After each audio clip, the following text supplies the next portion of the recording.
ವೀಕ್ಷಕರೇ, ನಮ್ಮ ಚಳ್ಳಕೆರೆ ಟಿವಿಗೆ ಸ್ವಾಗತ. ಇಂದಿನ ಪ್ರಮುಖ ಸುದ್ದಿ.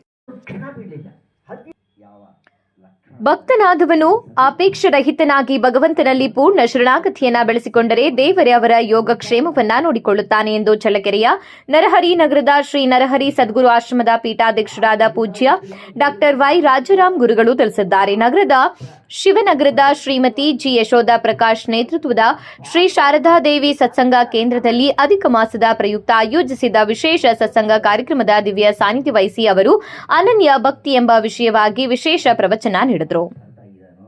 ಸತ್ಸಂಗದ ಪ್ರಯುಕ್ತ ಸತ್ಸಂಗದ ಕೇಂದ್ರದಿಂದ ಸದ್ಭಕ್ತರಿಂದ ಸಾಮೂಹಿಕ ಶ್ರೀ ವಿಷ್ಣು ಸಹಸ್ರನಾಮ ಪಾರಾಯಣ, ಶ್ರೀಮತಿ ಗೀತಾ ಪ್ರಕಾಶ್, ವನಜಾಕ್ಷಿ ಮೋಹನ್, ಪಿಎಸ್ ಮಾಣಿಕ್ಯ ಸತ್ಯನಾರಾಯಣ, ಯತೀಶ್ ಎಂ ಸಿದ್ದಾಪುರ ಅವರಿಂದ ವಿಶೇಷ ಭಜನೆ, ಶ್ರೀಮದ್ ಭಗವದ್ಗೀತೆಯ ಪುರುಷೋತ್ತಮ ಯೋಗದ ಶ್ಲೋಕಗಳ ಪಠಣ, ಮಂಗಳಾರತಿ, ಅನ್ನಪ್ರಸಾದ ವಿನಿಯೋಗ ನಡೆಯಿತು. ವಿಶೇಷ ಸತ್ಸಂಗದಲ್ಲಿ ಶ್ರೀಮತಿ ಜಿ ಯಶೋಧ ಪ್ರಕಾಶ್, ಶಾಂತಮ್ಮ, ಮಂಗಳ, ಯಶವಂತ್, ಲಕ್ಷ್ಮೀ ದೇವಮ್ಮ, ವಿಜಯಲಕ್ಷ್ಮಿ, ಗೀತಾಲಕ್ಷ್ಮಿ, ಶಾರದಮ್ಮ, ನಾಗರತ್ನಮ್ಮ, ಭಾಗ್ಯಲಕ್ಷ್ಮಿ, ಪುಷ್ಪ, ಪ್ರೇಮ, ಸರ್ವಮಂಗಳ, ಜಯಮ್ಮ, ದ್ರಾಕ್ಷಾಯಿಣಿ, ಗೀತಾ, ವೆಂಕಟೇಶ್ ರೆಡ್ಡಿ, ಗೀತಾ, ಸತ್ಯನಾರಾಯಣ, ಶೈಲಜಾ, ಕೃಷ್ಣವೇಣಿ, ಸಂಗೀತ, ರಶ್ಮಿ, ಸರಸ್ವತಿ, ಗಂಗಾಧರ ಶೆಟ್ಟಿ, ಉಷಾ ಶ್ರೀನಿವಾಸ್, ಸುಶೀಲಮ್ಮ, ಅಂಬಿಕಾ, ಜಯಶ್ರೀಲಮ್ಮ, ಸುಮನಾ, ಕವಿತಾ, ಭ್ರಮರಾಂಬ, ಗೀತಾ, ಭಕ್ತವತ್ಸಲ, ಜಯಮ್ಮ, ಲೀಲಾವತಿ, ವೀರಮ್ಮ ಸೇರಿದಂತೆ ಸಾಕಷ್ಟು ಸಂಖ್ಯೆಯಲ್ಲಿ ಸದ್ಭಕ್ತರು ಭಾಗವಹಿಸಿದರು.